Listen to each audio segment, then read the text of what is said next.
علیہ وسلم فرماتے ہیں جب اللہ نے حضرت آدم کو پیدا فرمایا، پھر آدم جنت میں پیدا ہوئے، پھر آدم علیہ السلام سے لغزش معصومانہ ہوئی، لغزش پیغمبرانہ ہوئی، اور پھر آدم دنیا میں آئے 200 سال تک یا 300 سال تک روتے رہے، پھر آپ کی دعا قبول ہوئی، پھر آپ کی توبہ قبول ہوئی۔ جب دعا قبول ہوئی، توبہ قبول ہوئی، تو حضرت آدم کے لیے اللہ نے حضرت جبریل سے فرمایا جبریل جاؤ اور جا کر کے جہنم سے آگ لے کر آدم کو لے جا کر کے دے دو تاکہ آدم کھانا بنائے۔ اب یہ دنیا میں پہلی بار کھانا بن رہا ہے، اللہ اکبر۔ کون بنا رہا ہے کھانا؟ حضرت آدم۔ دنیا کی پہلی ڈش بن رہی ہے، دنیا کا پہلا کھانا بن رہا ہے، اور کون بنا رہا ہے؟ آدم علیہ السلام۔ اس کے لیے آگ، ابھی تک دنیا میں آگ نہیں تھی، دنیا میں آگ کا عطا پتہ نہیں تھا، بلکہ اب آگ کی ضرورت پڑی حضرت انسان کو۔ یہاں پر جو ہسٹری کے طالب علم ہیں اور تاریخ کے طالب علم ہیں ان کی توجہ چاہتا ہوں۔ اللہ اللہ، لوگ یہ کہتے ہیں انسان پہلے بندر تھا اور بندر سے ترقی کرتے کرتے وہ انسان بنا۔ یہ کون لوگ کہتے ہیں؟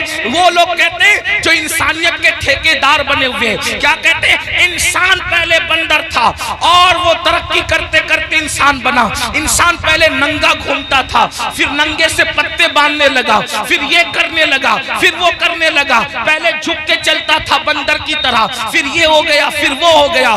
انسانیت کے لیے اس سے بڑی گالی کچھ نہیں ہو سکتی۔ اوروں کے نزدیک نظریہ یہ ہے کہ انسان پہلے بندر تھا، ترقی کرتے کرتے انسان بنا، لیکن ہمارے نزدیک تصور انسان یہ ہے کہ سب سے پہلے اللہ نے جس انسان کو پیدا کیا وہ اتنا خوبصورت تھا کہ اس کے حسن کو دیکھ کر فرشتوں نے اس کے آگے سجدہ کیا ہے۔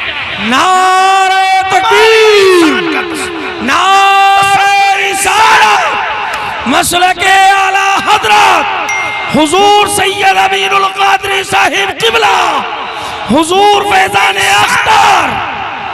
انسانیت کو گالی دینے والے وہ لوگ جو کہتے ہیں انسان بندر تھا، واللہ پہلا انسان آدم علیہ السلام ہے، اور آدم اتنے خوبصورت تھے کہ حسن آدم کو دیکھ کر ملائکہ رشک کرنے لگے۔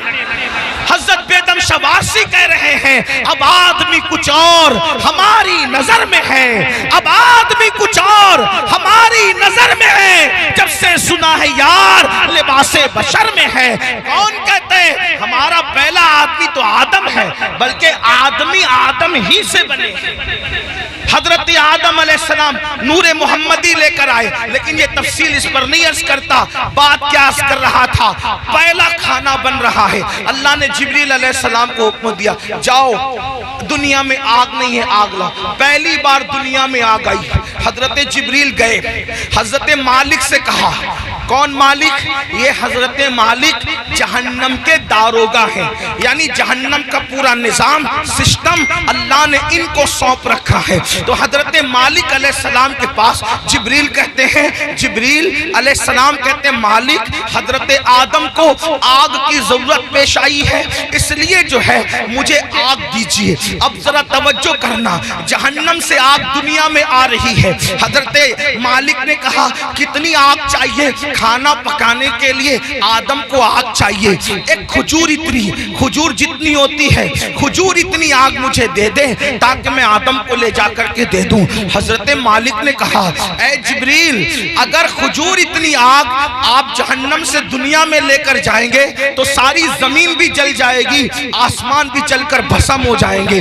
نہ زمین برداشت کر سکتی ہے نہ آسمان برداشت کر سکتا ہے۔ کھجور اتنی آگ دنیا میں گئی تو پوری زمین اور آسمان جل کر کے راکھ ہو جائیں گے۔ پھر اس کے بعد حضرت جبریل نے کہا اے مالک آدھی کھجور جتنی مجھے جہنم کی آگ دے دیجئے تاکہ میں ان کو لے جا کر کے دے دوں۔ تو حضرت سیدنا جبریل امین نے جب کہا آدھی کھجور اتنی جو ہے وہ جہنم کی آگ دے دو، تو تب حضرت مالک نے کہا اگر میں نے آدھی کھجور اتنی آگ دے دی تو بھی یہ حال ہوگا کہ دنیا میں آسمان سے کبھی بارش نہیں ہوگی، کبھی پانی نہیں برسے گا، اس لیے آپ آدھی کھجور اتنی بھی آگ نہ لے کر جائیں۔ تو پھر کہا کتنی؟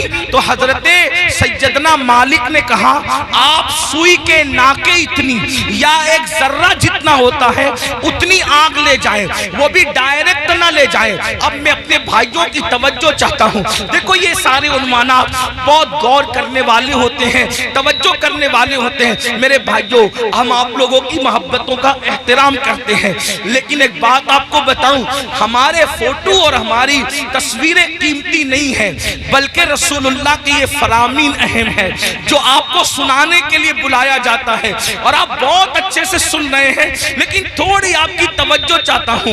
اتنی لمبی روایت میں نے پڑھی، اب اصل جو ہے وہ جس مقصد کے لیے پڑھی وہ یہ ہے، حضرت جبریل نے ایک کھجور اتنی آگ مانگی، منع کیا گیا، آدھی کھجور اتنی آگ مانگی، منع کیا گیا کہ بارش نہیں ہوگی آسمان سے، پھر ایک ذرے کے برابر آگ دی گئی، تو حضرت مالک نے کہا اس کو بھی ڈائریکٹ نہ لے جائیں بلکہ اس کو پہلے دھلا جائے، تو ذرہ برابر آگ حضرت جبریل کو حضرت مالک نے دیا۔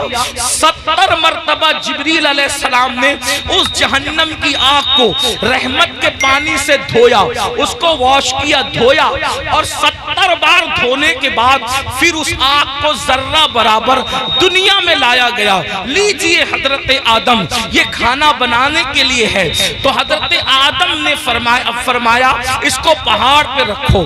جب وہ ذرہ برابر جہنم کی آگ جس کو 70 بار دھویا گیا تھا، ندی کے پانی سے نہیں، نہروں کے پانی سے نہیں، دنیا کے پانی سے نہیں، بلکہ رحمت خدا کے پانی سے 70 بار اس ذرے کو اور ذرہ برابر آگ کو دھویا گیا تھا، اور جب حضرت جبریل نے اس کو پہاڑ پہ رکھا تو پہاڑ پہ وہ ذرہ برابر آگ پڑی تو پورا پہاڑ جل کر کے بھسم ہو گیا، اور وہ ذرہ برابر آگ نے جب پہاڑ کو جلا دیا تو وہ فوراً جہنم کی طرف لوٹ گئی۔ پہاڑ کے جلنے سے، اس آگ کے اثر سے جو دھواں نکلا تھا، وہ دھواں پتھروں میں، لوہے میں، اور جن لکڑیوں میں آگ ہے ان میں گھس گیا۔ اللہ اکبر! تو یہ جو دنیا میں آگ دیکھ رہے ہیں، یہ آگ وہ آگ نہیں ہے، بلکہ اس آگ کے اثر سے جو دھواں نکلا تھا، وہ دھواں ہے جو یہ آگ دنیا کی آگ ہے۔ اب مجھے بتاؤ، ذرہ برابر جہنم کی آگ 70 مرتبہ رحمت کے پانی سے دھو کر دنیا میں لائی جائے، وہ پہاڑ کو جلا دے اور پھر جہنم میں لوٹ جائے، تو اس کے باقیات، اس کے دھوئے کے اثرات اتنی تیز ہیں کہ اگر جلا دے تو بستیاں جل کر خاکستر ہو جائے، اگر جلا دے تو انسان مر جائے، اگر جلا دے تو انسان کی آنکھیں اندھی ہو جائے، اگر جلا دے تو انسان کا دماغ کام نہ کرے۔ مجھے بتاؤ، 70 مرتبہ رحمت کے پانی سے ذرہ برابر آگ پر یہ اثر ہے، تو وہ جو جہنم کی پوری آگ ہے اس کا کیا حال ہوگا، اس کا کیا اثر ہوگا؟ اب اللہ اسی آگ سے بچنے کا حکم دے رہا ہے۔ اے مومنو، میرے محبوب کے غلاموں، میرے محبوب کا نام لینے والوں، میرے محبوب کا کلمہ پڑھنے والوں، اپنے آپ کو اس آگ سے بچاؤ۔ آپ مجھے بتائیں، جب یہ جہنم کی آگ کا دھواں ہے جو دنیا کی آگ ہے، ہم اس کو برداشت نہیں کر سکتے، تو وہ جہنم کے دہکتے ہوئے شعلے، وہ جہنم کے بھڑکتے ہوئے شعلے جس کے بارے میں حدیث پاک میں آیا ہے 3000 سال تک کے اس کو جلایا اور دہکایا گیا ہے۔ اب جہنم کی آگ مکمل